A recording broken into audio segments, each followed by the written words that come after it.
Bismillahirrahmanirrahim. Assalamualaikum warahmatullahi wabarakatuh. Salam cintakan perpaduan.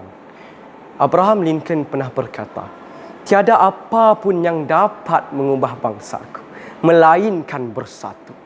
Hari ini, kita rakyat Malaysia tidak kira agama dan bangsa, tidak kenal usia tua dan muda, berganding bahu memerangi wabak yang semakin melata.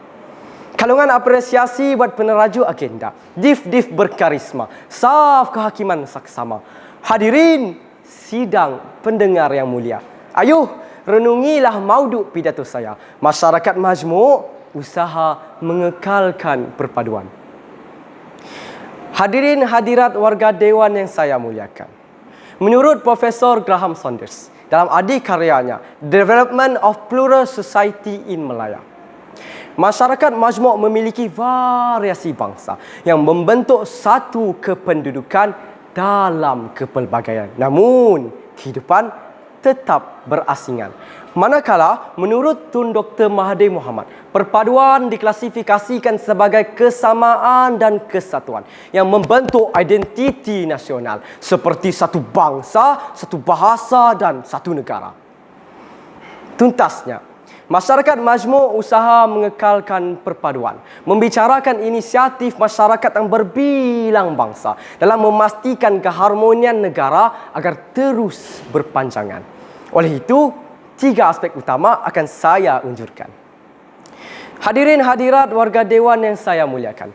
Pertama, perpaduan dalam pendidikan.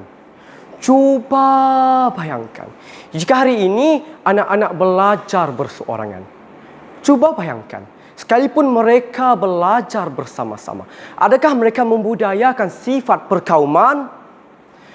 Katanya mahu teguhkan negara melalui pendidikan.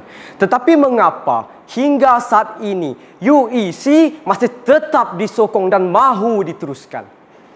Hadirnya UEC umpama api dalam sekam, bila mana ia perlahan-lahan menghancurkan perpaduan. Di mana mau belajar erti perpaduan jika bersekolah namun di bawah bumbung yang berbeza? Menyedari hakikat inilah, nilai perpaduan perlu disemai sejak bangku persekolahan lagi. Ibarat meluntur buluh, biarlah dari rebungnya. Lantas, pelbagai program telah diatur bagi menyemai benih yang subur untuk membentuk jiwa yang luhur. Misalnya, aktiviti modul rukun negara telah diperkenalkan dalam program pembelajaran dan pengajaran di Taska dan Tabika dalam usaha menyemai benih perpaduan di peringkat awal persekolahan. Bukan itu sahaja. Pendidikan rukun negara dilaksanakan, kelab rukun negara diperkasakan dan pembinaan konsep sekolah wawasan di sekolah-sekolah dan institusi pengajian tinggi awam IPTA semuanya bagi memberi ruang dan peluang agar mereka dapat berkenalan dalam keharmonian. Bukti jelas, pendidikan merupakan tunjang dalam pembentukan perpaduan. Hadirin hadirat warga dewan yang saya muliakan. Kedua, perpaduan dalam ekonomi. Mengimbau secara silam. Dasar pecah dan perintah oleh penjajah telah menyebabkan rakyat kita berpecah. Walau bagaimanapun, komuniti pemimpin kita sangat serius dalam mengembalikan taraf ekonomi demi perpaduan negara dengan mewujudkan dasar ekonomi baru. Namun, kusangka panas hingga ke petang. Rupanya, hujan di tengah hari. Krisis perpaduan ekonomi kini kembali. Mujurlah kerajaan tidak berdiam diri. Sebaliknya, merencana strategi untuk kembali berdiri.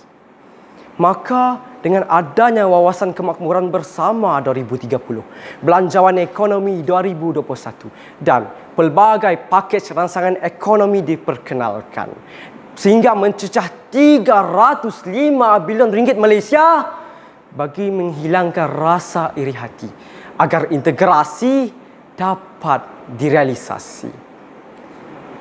Implikasinya, merujuk berita harian bertarikh 17 Mei 2022. Malaysia tidak mengalami sebarang kemelesetan ekonomi, kata Menteri Keuangan Tengku Zafrul Tengku Muhammad Abdul Aziz. Alhamdulillah. Syukur kepada Tuhan, Malaysia masih aman. Sudah 6 dasawarsa kita hidup bersama. Walau berbeza norma dan dogma. Melayu di kampung, Cina di lumbung, India di ladang. Bagaikan sebumbung. Inilah yang kita dambakan. Sebuah kehidupan penuh dengan kebahagiaan. Hadirin hadirat warga Dewan yang saya muliakan. Ketiga, perpaduan dalam komunikasi. Hakikatnya, Malaysia terkenal sebagai sebuah negara demokrasi. Rakyatnya mampu bersuara untuk meluahkan segala isi hati. Kini, dunia di hujung jari. Sudah tidak asing lagi. Penggunaan medium digital sebagai platform mengukuhkan perpaduan amatlah digalakkan. Kewujudan pelbagai media sosial memperluaskan ruang bersuara sekaligus meningkatkan integrasi dan demokrasi dalam kalangan masyarakat. Contohnya, hasil kreativiti yang disebarkan melalui Instagram dan TikTok memaparkan naratif perpaduan menjadi media mengintegrasikan masyarakat serta merangsang semangat perpaduan.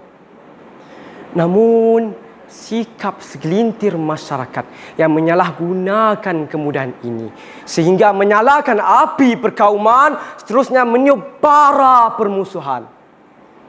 Buktinya, statistik yang telah dikeluarkan oleh Kementerian Komunikasi dan Multimedia Malaysia, KKMM, menunjukkan bahawa kes penyalahgunaan media sosial yang menyentuh isu perkauman mencatatkan peningkatan sebanyak 66% berbanding tahun 2021. Maka, gunakanlah nikmat kemudahan ini sebaik mungkin.